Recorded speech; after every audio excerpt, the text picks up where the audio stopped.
but let us just understand what happened in 1971 Indo-Pakistan War.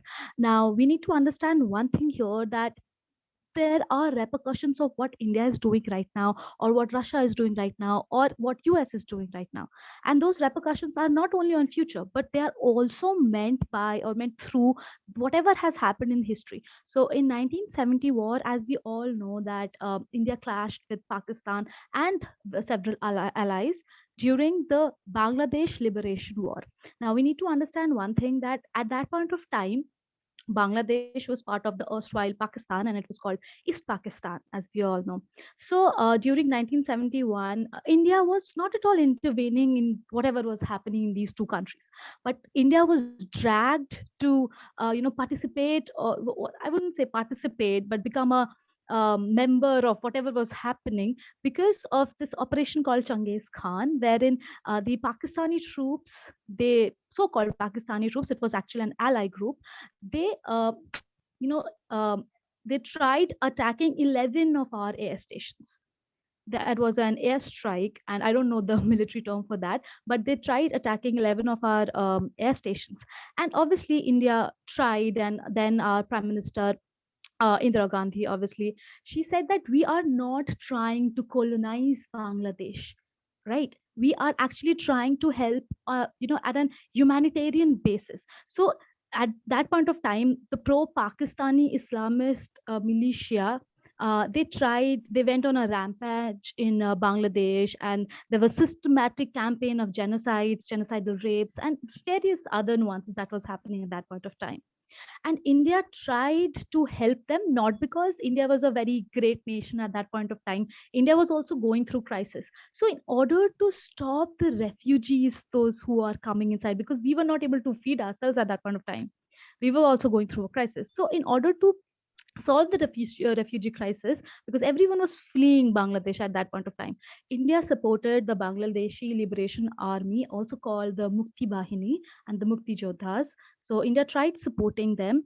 And at the same time, you need to understand that Pakistan was not alone. It was an allied force.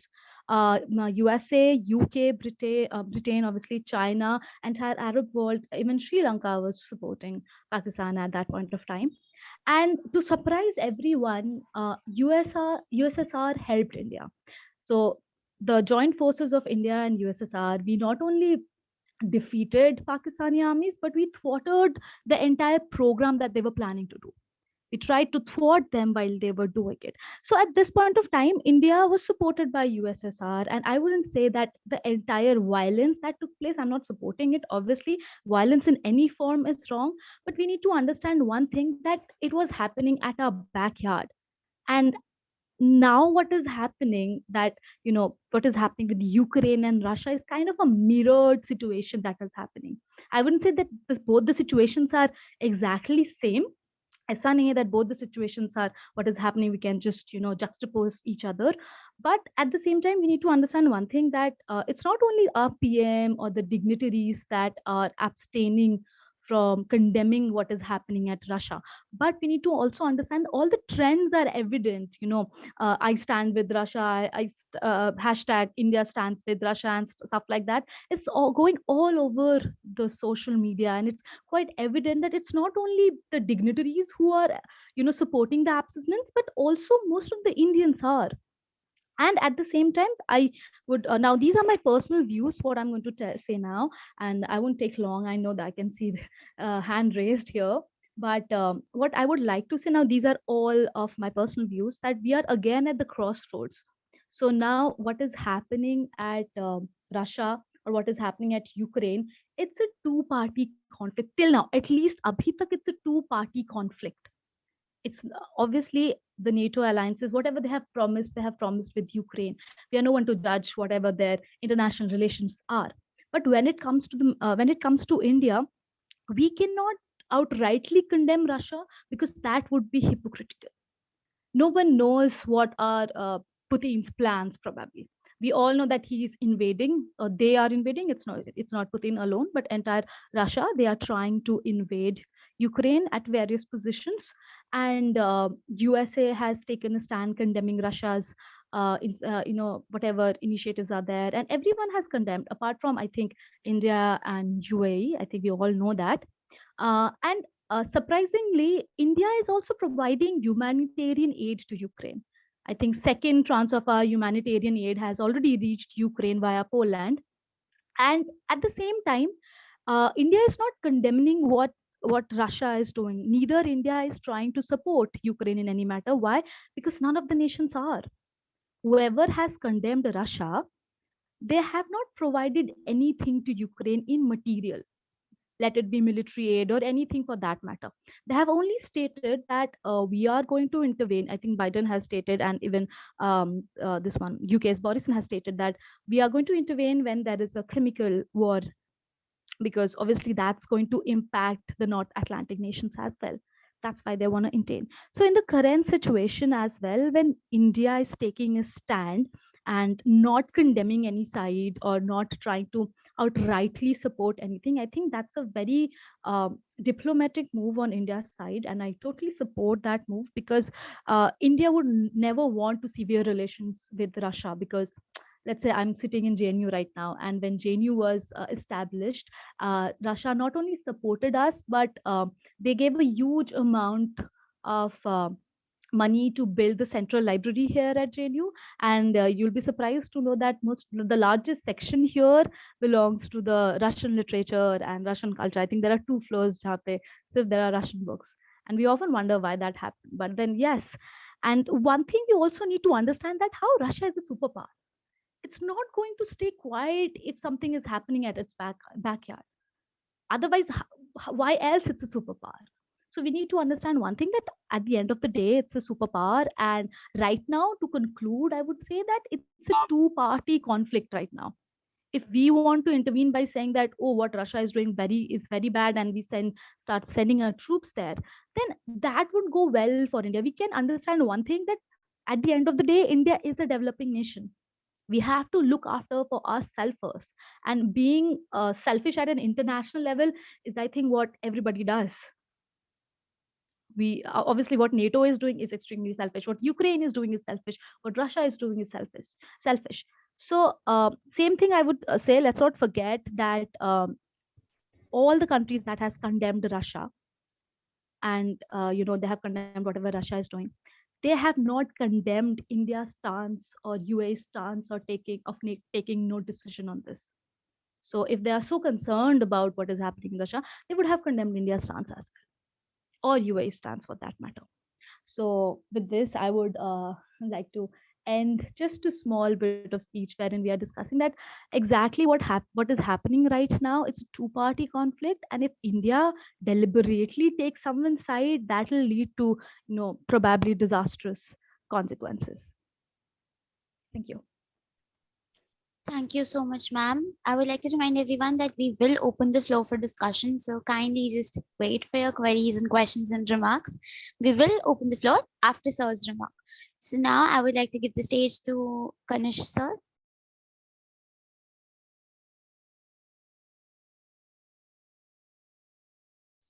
Delighted to be on your panel. Good evening, all of you. I hope I'm audible to all of you.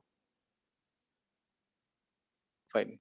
Now, in order to understand the ongoing confrontation that is happening between Russia and Ukraine, and before we try to deliberate India's stand, there is because this situation is not as easy or as simple as it looks. It's a lot complex things are happening here. And for that, I'll also take you to some history lessons, some 100 years back. I think that would be enough to dose you off. So it started, not started, but for the sake of convenience, I would say that in 1917, when the Bolshevik Revolution happened in Russia, and Vladimir Lenin emerged as the leader. Now, this very revolution, because it was inspired by the ideas of Karl Marx and Friedrich Engels, something that Europe and US were very, very apprehensive about. They abhor communism and socialism. So Europe witnessed all these ripples which were very much floating, which were floating in the Russian territory. And after that, what happened? Comintern was established. Comintern was the name given to the International Communist Organization. It was established in Moscow, and the purpose was to build communist party in every country, and these communist party will try to bring the revolution the way Comintern brought in, the way Communist Party of Russia brought in Russia. So again, Europe became on its toes. Europe came on its toes. They took this as an offense. Second World War started, and West and West West, I mean the Western European countries and the Americans. They needed the support of Russia in order to defeat the fascists, the Hitler and the Mussolini and the General Tao of Japan. So with Soviet help, West emerged as the winner. Post 1945, the Yalta Conference happened where USSR did not get a fair deal. It lost almost 5 lakh soldiers, including civilians, but it was cut to size after the Second World War, and that led to the what is called Cold War. Now it is an ideological, uh, a kind of ideological confrontation that happened between the two superpowers from 1945 to 1991, though no actual war actually started between them. Never ever it happened. Now, when Cold War started, both these superpowers went for what is called military build-ups. So USA came up with NATO, and Russia came with USSR came with what is called Warsaw Pact. By the end of 80s, the Russians realized that the Soviet days are limited, and Soviet Union disintegrated in 1991. That was the end of Cold War, and that was the end of Warsaw Pact. However, NATO remained. Now, Germany was unified in 1990. East Germany was under the Soviet occupation, and West Germany was under the American influence. So, in order to facilitate the integration of Germany, Russians, the Soviet Union withdrew from East Germany, and Americans in 1990 promised that they will not move eastwards. So now, when I see 2022, when I see the world map, all these erstwhile part of Soviet Union, some way or the other, have joined NATO. Yugoslavia, Czech, and Slovakia, Bulgaria, all these Central Asian countries, Kazakhstan, Uzbekistan, all of them were part of USSR, and now they are uh, on the verge of joining NATO, or they have joined NATO. Now, come to this size, 2013-14, Russia invaded and occupied Crimea, which was a suburb of Ukraine, you can say. Now, because of this act, Russia was dismissed from G8. Now there is no G8, there is G7. Russia is out of it.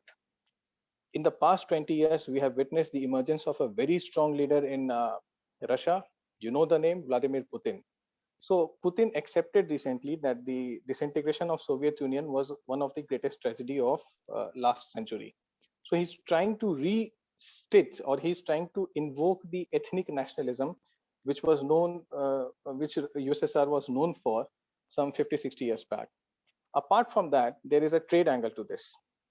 When you see the world map, Russia has a huge coast, but most of the Russian coasts are frozen. You see, they have places like Serbia where the average annual temperature is minus 30 degrees Celsius. Trade happens only on warm water. Now, where does Russia get those warm waters from? Most of the Ukraine has warm shores. So there is this port called Sevastopol in Crimea, which was taken over by Russia in 2013. In case the Ukraine joins NATO, Russia will lose that port. If Russia loses that port, they will lose access to Baltic Sea and Mediterranean Sea, where all the trade action is happening. So there is a historic angle to it. There is a ethnic nationalism attached to it, and then there is, of course, the trade angle attached. Now, having deliberated upon it, let us come to what India is up to. In my personal opinion, India is doing the right thing, because let us not fish into the troubled waters. Not because Russia has been a great ally. Yes, they helped us in 1971. It was, they did not send troops, but Admiral Krugyakov from Pacific, one Russian warship was diverted to Indian Ocean. The sole purpose was to check the 7th Naval Fleet of US, which came to the aid of Pakistanis. Not only JNU, but the Bokaro steel plant, the Bhilai steel plant has been built by the Russian collaboration. However, having said this, I don't think this is a reason enough that we are supporting Russians. Actually, we are not supporting anyone. Now, what happens is there is just one cardinal rule of international relations, that there are no permanent friends or enemies. Nations do not have permanent friends or enemies, only permanent interest. So, what is the Indian interest here? Should India join the condemnation of USSR as condemnation of Russia? Twice India has abstained in the UN while this crisis is unfolding in front of our eyes. So India is walking a very tight rope. We are not taking any side. This is their war. Let them sort it out. If and when needed, we are going there. India did not intervene when Saddam Hussein was ransacked, when Iraq was bombed to dark ages. India did not intervene when Afghanistan was bombed. Yes, in 1956, Nehru ji criticized this American invasion of Vietnam, but sorry, American invasion of Egypt. It was regarding Suez Canal. British, Americans, and Israel came together to attack Suez Canal and take it over from Egypt. But in same year, in 1956 itself, USSR invaded Yugoslavia and India kept silent. So we have our own pragmatic reasons. Let us not meddle into these affairs. And as I said, that there are no binaries in international relations. There is no yes or no. There are shades of gray, and we are gladly accepting it. This is the dehyphenation of Indian foreign policy, which started way back in 1991. I'm glad that we have moved ahead of it, and now we are taking independent, strong stances. Of course, we have no love lost with the Russians. There is no love lost with the Ukrainians or with NATO and US as well. So every day, India is taking the foreign policy of India regarding the current ongoing confrontation is evolving. There is no final word. Uh, I'll tell you what the Ministry of External Affairs said. I'll go by the official version that India condemns the use of violence. We always do that, right? We are a peaceful country inspired by the ideas of Gandhi and Buddha. So very correctly, we have observed we have criticized them in strongest of the word. There can be bilateral talks. Let the talks happen. The talks started in 2014 and 15. It's called Minsk Agreement, which did not materialize the way it should have. So Indian concern right now is to look for what holds good for India. Let us take our own independent stand, and we'll see how it shapes up. Currently, it looks bad, but of course, there has to be some conclusion to the current confrontation. That is my opening remark. Thank you so much. Thank you so much, sir. With this, we now open the floor for discussion. So, all the remarks, the questions, and comments are open now. So, anybody who wants to ask a question or comment something or share their own opinion can raise their hand and we shall identify that.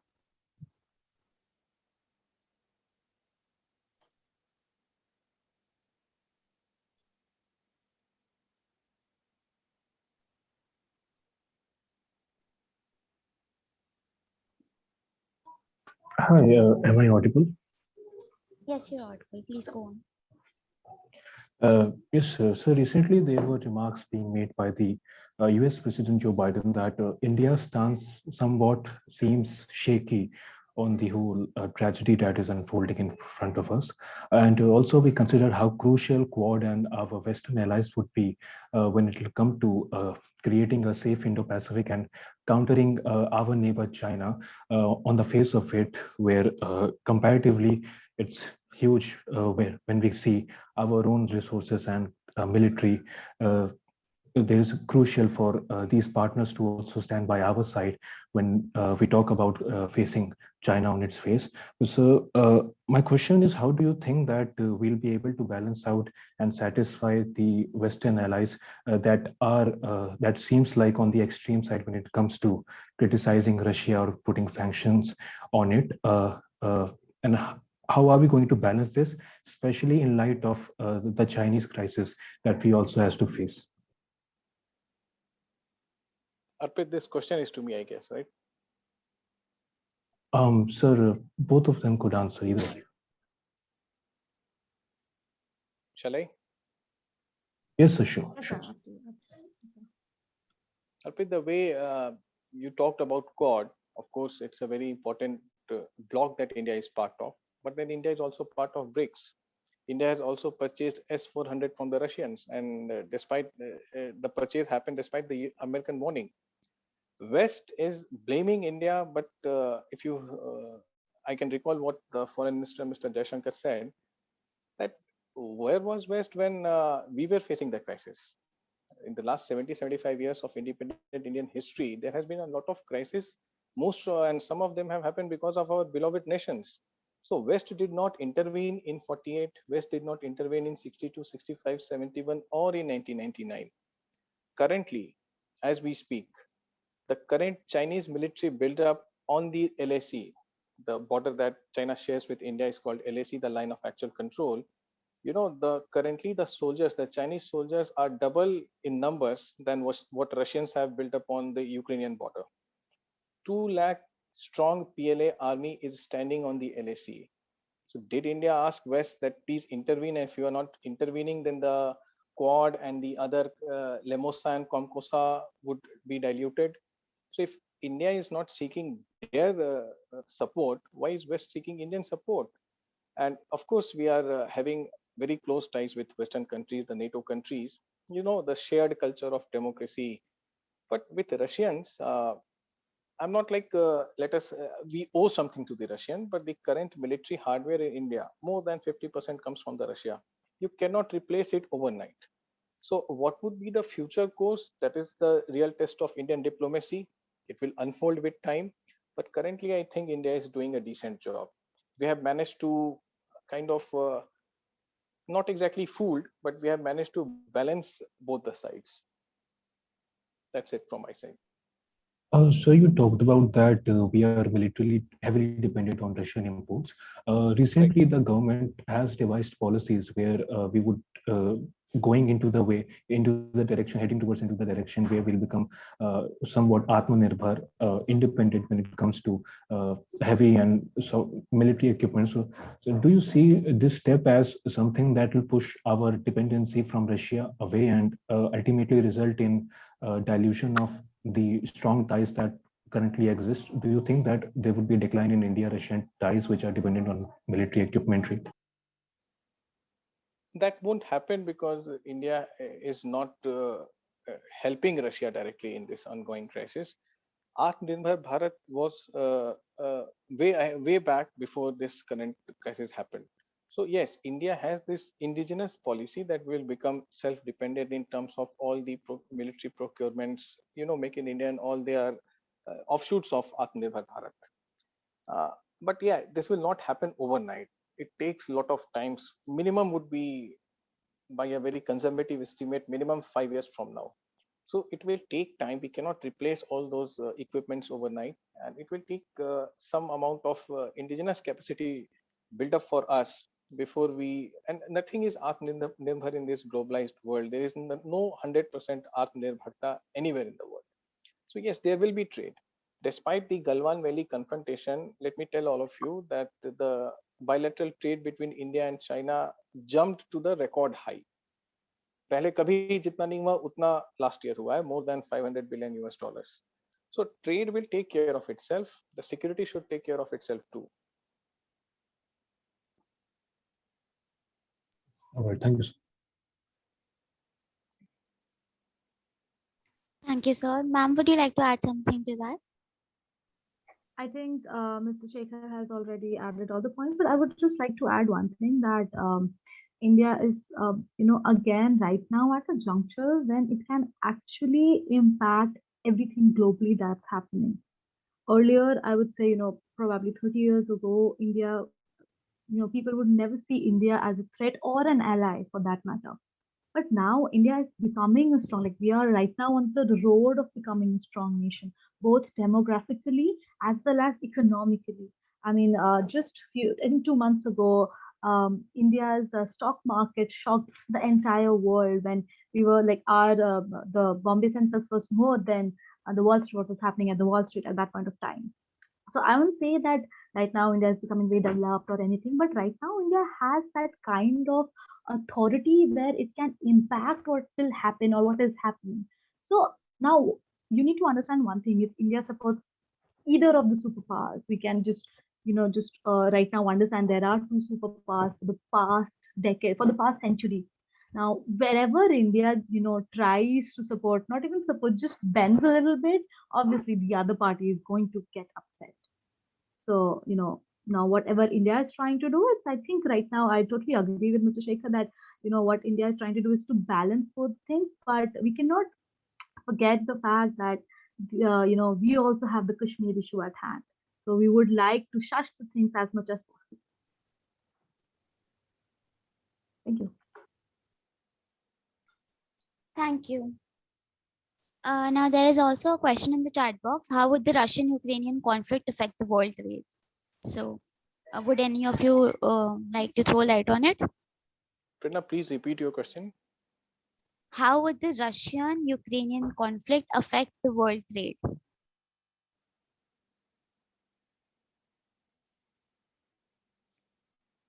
Okay, I'll start this.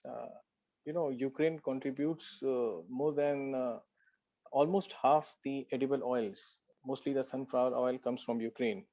And whenever there is war, it disrupts the supply chain, it disrupts the logistic. So it's happening thousands of kilometers away from us.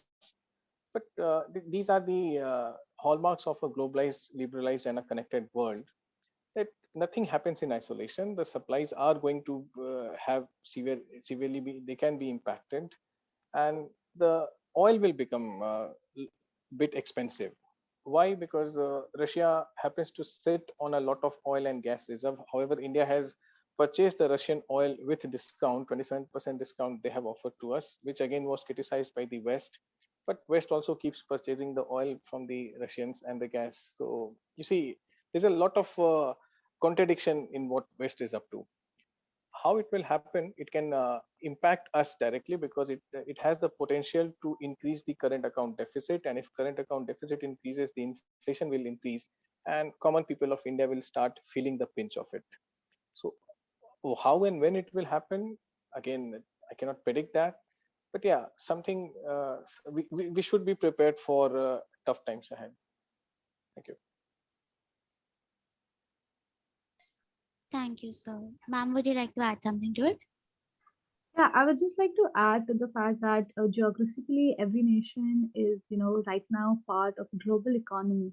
So, if tomorrow lockdown happens again, I forbid that no, but if happens again, then, lockdown in India or Delhi is going to impact everyone around the globe.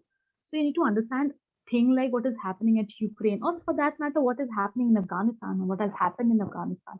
I mean, in India, we are still feeling that the apricots or the walnuts are becoming expensive by the day.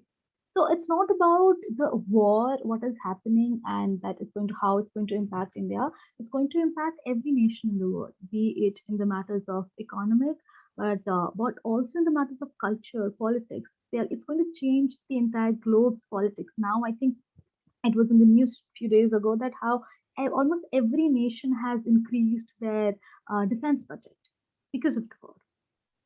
So yes, not only economically, but it's going to impact our culture, it's going to impact our politics, our society, everything. A war, violence is one of the most important forms which brings social change, both economically, socially, everything. So yes, it's going to impact us. There is no denying Thank you so much. Any further questions from anyone? Or any remarks? Or you can also share your opinion about the topic.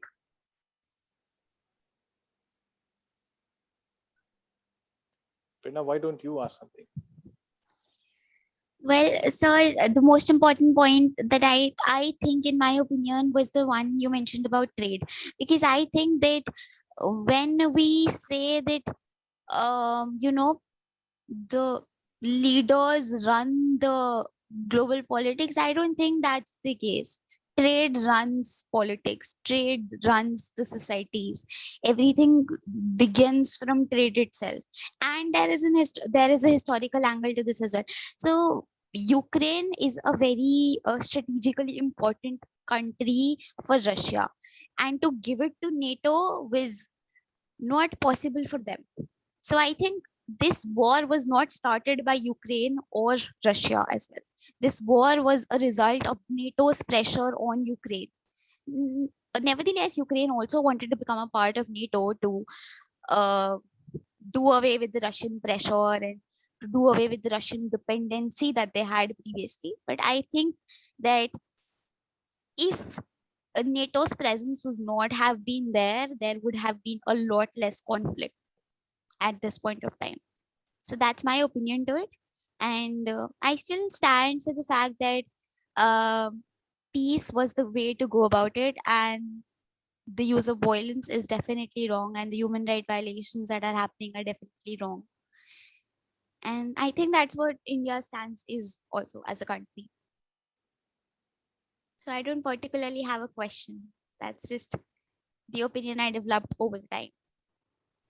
Absolutely. I think I would, if I just can, Ms. Trader. Yeah, okay. So I think Trader, whatever you're saying is right, but at the same time, everywhere you go, every nation, there are humanitarian crises. Even in America, it's not free of humanitarian crisis. But when it comes to the matters of superpowers, they need to impose it. Otherwise, why else they are superpowers?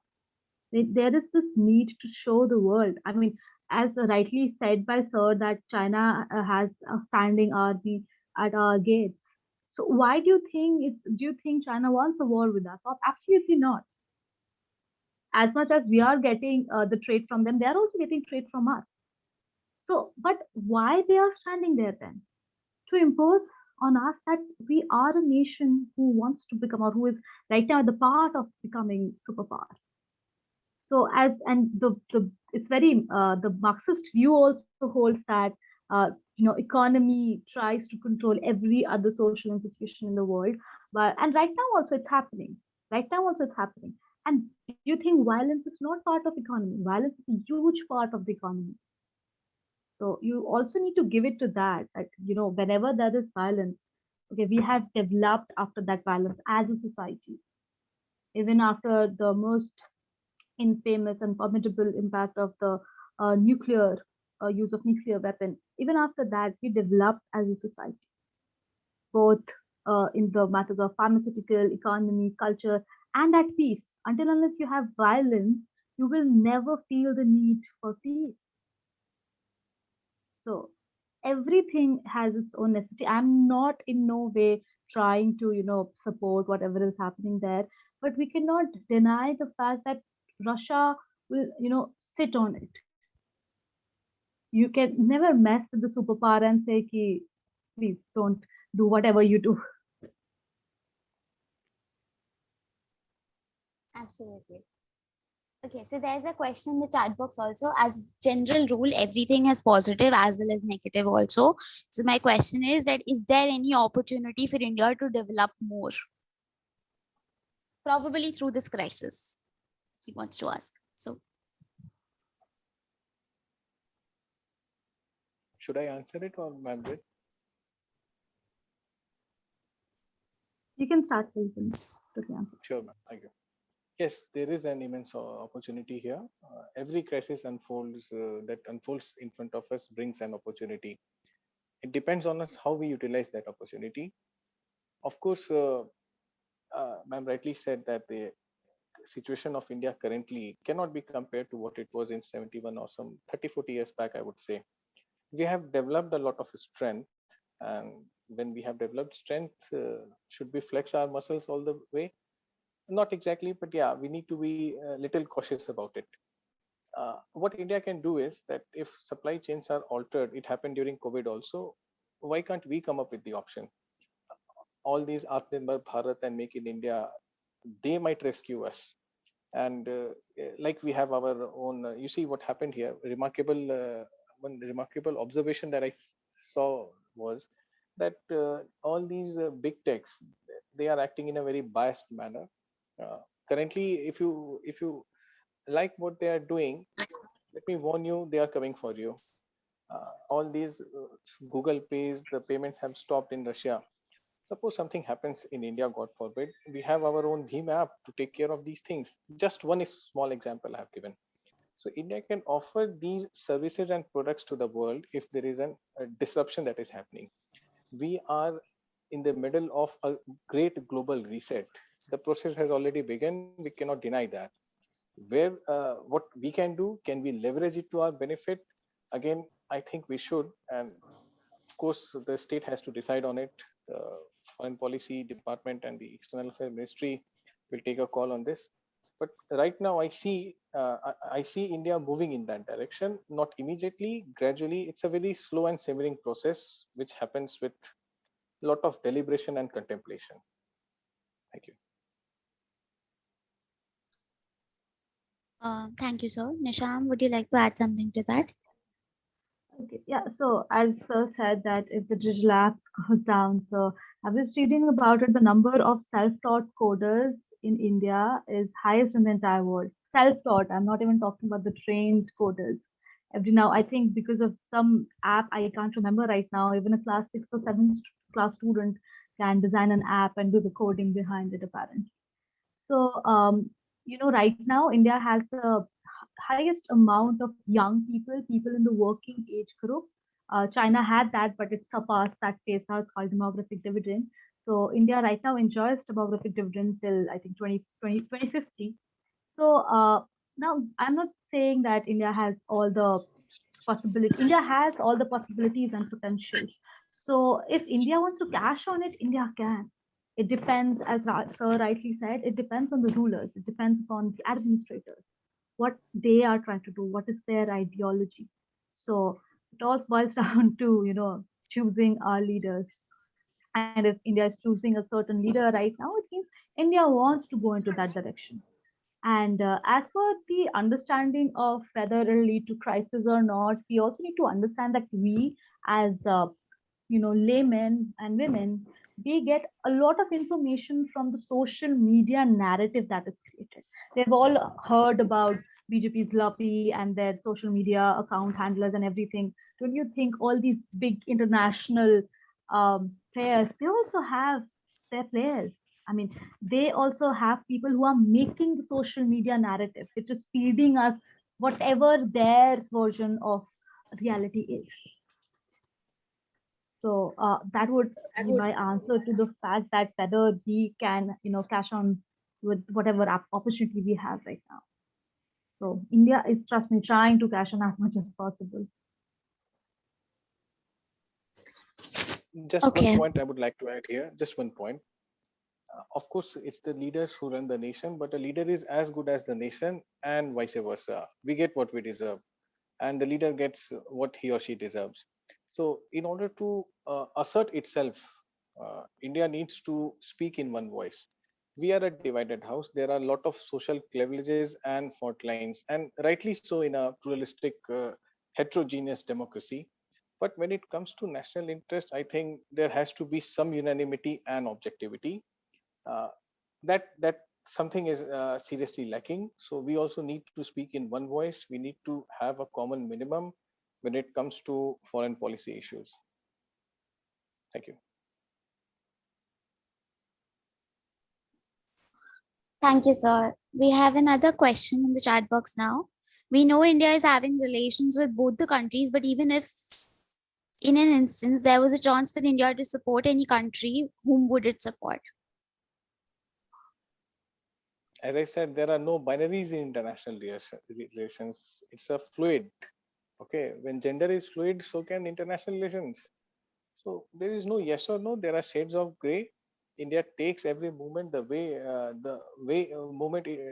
it unfolds in front of our eyes. Currently, India is perceived to be closer to Russia compared to Ukraine in the ongoing crisis. With evolution of time, with some passage of time, the situation might change. You see, we have a Kashmir issue, as Nisha ma'am rightly said.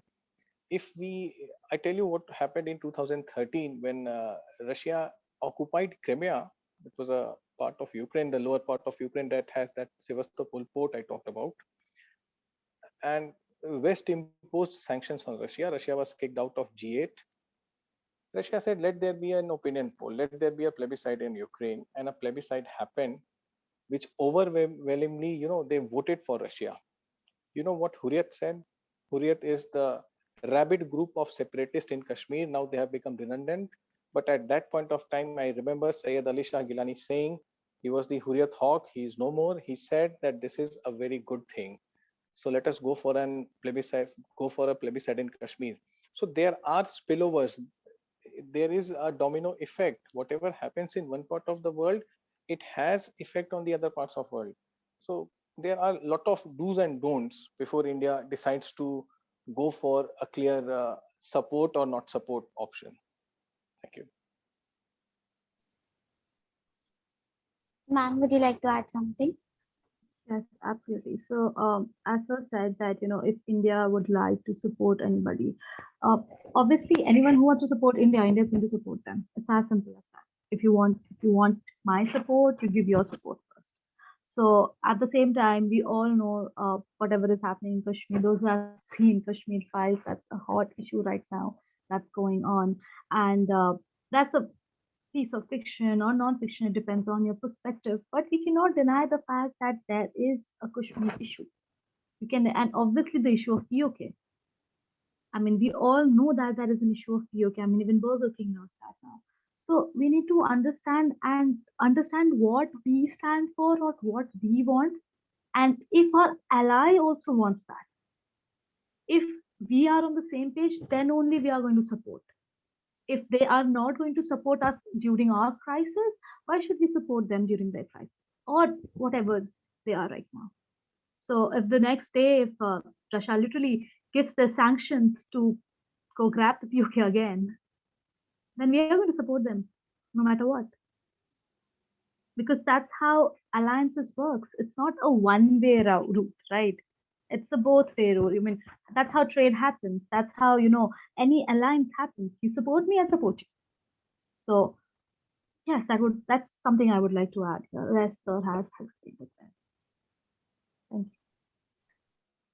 Thank you, ma'am.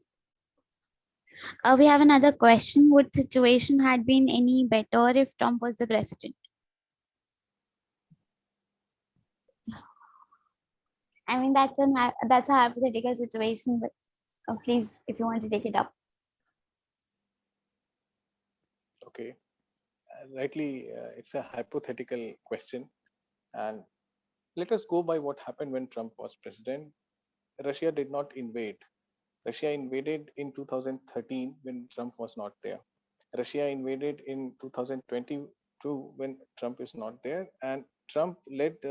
I'm no fan of Trump. He is he appears to be very uncertain.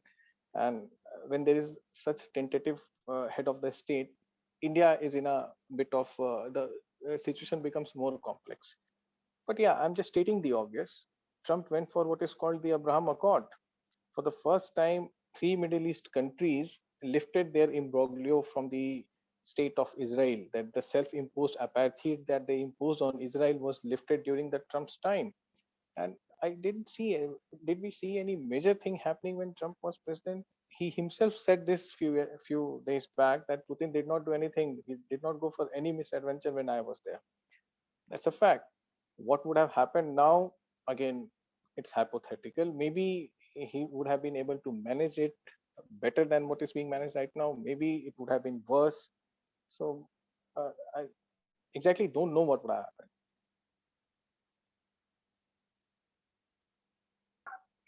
Absolutely. Ma'am, would you like to say something? Okay, so now as it's an hypothetical question, we also need to understand that whatever Trump was, we have a very funny perspective of him. We can all agree on that. The entire world has a very funny perspective of him. Why? Because the social media created that perspective. But was he funny though? I mean, whatever he said, he did that. I mean, if he said that I'm going to have a switch for Diet Coke, he had that switch for Diet Coke.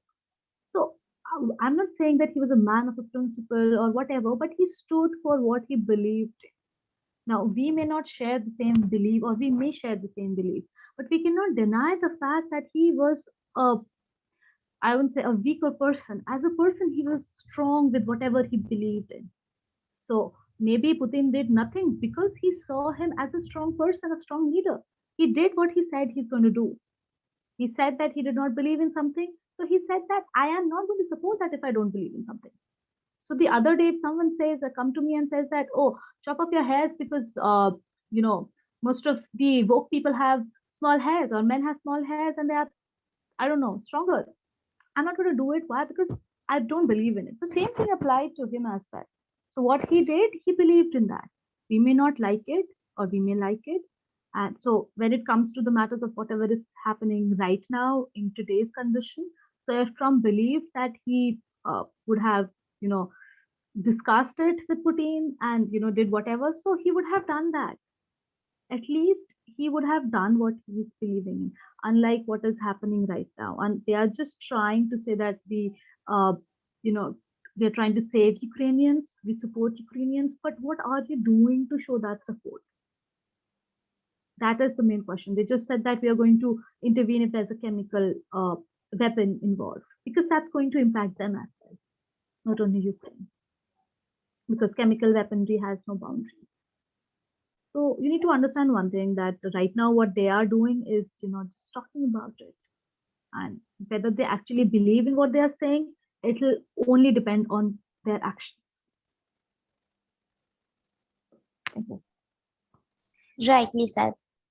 So, one last time, if there are any questions, you can put them in the chat box, or you can raise your hand or unmute yourself and ask your questions or share your opinions. I'll be waiting for the next 2 minutes.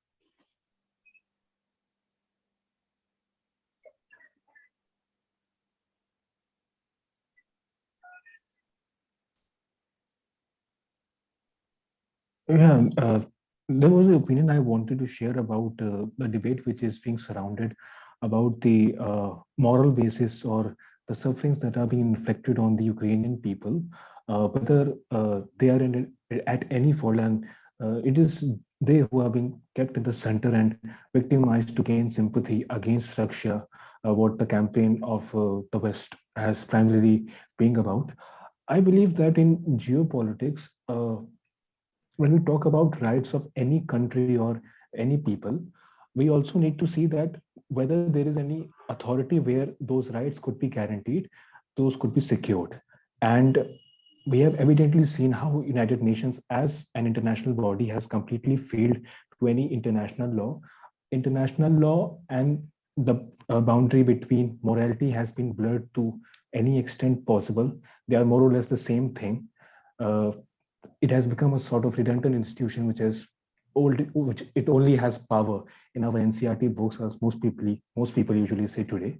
So I believe, had it been Zelensky and his arrogancy to keep to make Ukraine a part of the Western Alliance and the NATO, there would have been this situation that never arose at first, because it's not about the sovereignty of Ukraine which needs to be concerned, but rather it is the power struggle between the major powers that are Russia and United States here in particular. The question of Ukraine's sovereignty is completely irrelevant in this conflict. That was something that I wanted to say.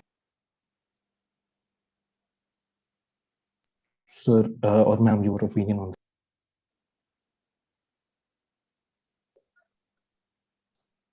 Right. So, ma'am, would you like to say something to that? I'll like to add something on that. That obviously, what you said is right. That we are all discussing about Russia or US. What about Ukraine? And as we have discussed, I think few moments earlier, that whoever the ruler is trying to mirror whatever the nation is trying to do. So, if Ukraine wanted to become a part of NATO, it means Ukrainians also wanted that. We need to understand one thing, that rulers are always mirroring whatever what their people want right now, at least in the current situation, because people are extremely vocal in today's time, all thanks to the social media and various digital platforms. So obviously the violence, what the ground reality of the violence is always gruesome. We can never deny the fact that killing, raping, molestation, burning, bombing are any excuse or answer to anything, or they can be reasons with. But we can also not deny the fact that how that that's an approach that we humans, as a human, we believe in. How do how do you show that you're superior? By imposing that you can control someone's behavior, by saying that you can hit them, you can physically attack them. So I think the law is everywhere. What happens, I think, wherever there is some sort of riot happening, the forces come and they physically take you from there, right? They physically move, they have control over our physical nature, our physical body. So I think same thing is happening. The power struggle can never be shown over a coffee table. It has to be in the form of physicality that is happening. Now, what is happening is collateral damage of both the parties trying to prove their point. And it is going to happen. If it's not Ukraine, it's Russia. If it's not Ukraine, Russia, it's going to be Iraq, Iran. It's not Iraq, Iran, it's Afghanistan. It's happening somewhere around the world. It'll always happen. That's how the balance works. As you know, if you take out violence from the world right now, I would say then we are living in a utopian world. That's the world that we desire. So to answer that, that obviously Ukraine's sovereignty is at the question here, but Ukraine was the first to open its sovereign boundaries to NATO alliance. We must never forget that. They allowed the NATO alliances to come and camp in between boundaries. If tomorrow we allow Chinese troops to come and camp here at Arunachal, and the other day we say that, oh, why someone else is attacking us, then we can never, we'll become hypocritical in that case. So Ukraine obviously is suffering right now, but we can never deny the fact that yes, they also did something wrong. Now what we are doing is obviously not we, the Russians are doing, obviously it's worse than that, but then they saw it coming. And now as all of us, the rest of the world, what we can do is try provide them with humanitarian aid. We cannot ask Russia to stop the war. Why? Because who are we? We are literally a very, we're part of a developing nation. We are not even a developed nation yet. We rely on Russia for various sources. We rely on Russia for a lot of capital, and we rely on US for a lot of capital, for a lot of investment. We cannot go against either of them, at least vocally. So yes, the most we can do for Ukraine is to provide whatever aid, and I think we are trying to do that. Most of the nations should do that, and the developed nations, they should actually sit with Russia and tell them to stop, because they have the power to do it. They have the authority to do it, not developing nations like us. Thank you.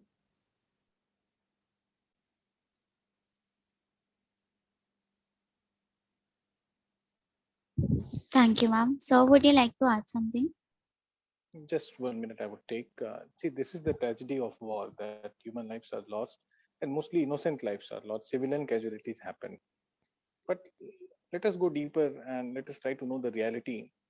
The way Putin has been acting for the past 20 years, I see a mirror reflection in what Zelensky has been doing for the past 4 or 5 years. There are a lot of skeletons in his cupboard as well, which we are not aware of because the media does not talk about that. Our as social media and the web portals and the news channels do not highlight these things. The Western media is going berserk against Putin, and Zelensky is being portrayed as someone who is very good and liberal and very kind of having some good traits. That's not the case. He's sitting on a lot of dead bodies. When he assumed power, what happened to the protesters? Let us try to know that. Uh, people were tied to the polls and then they were targeted. So, is this what a liberal democratic country does? Are some blood thicker than the other? Civilian casualties happen, and because the world keeps its eye shut on such things, that's why it snowballs into something as disastrous as what we are witnessing today. Let us attach same value to all the human lives. Let us not be choosy and selective about human tragedy. Thank you. Thank you so much. With this, we come to the end of today's discussion, and I hope that you all have imbibed some knowledge from the session today. And on that note, I would like to thank Ms. Nisha Das and Mr. Kanish Shekhar for presiding over as the speakers for today's session. Thank you so much, ma'am. Thank you so much, sir. Truly honored to listen to your views today. And thank you so much for all the audience members to participate attentively. Thank you so much. That is all for today. We'll see you in the next session of Tawajjoo. Till then, bye bye. Thank you so much. Thank you so much, Prerna. Thank you so much for this amazing event. Thanks to everyone.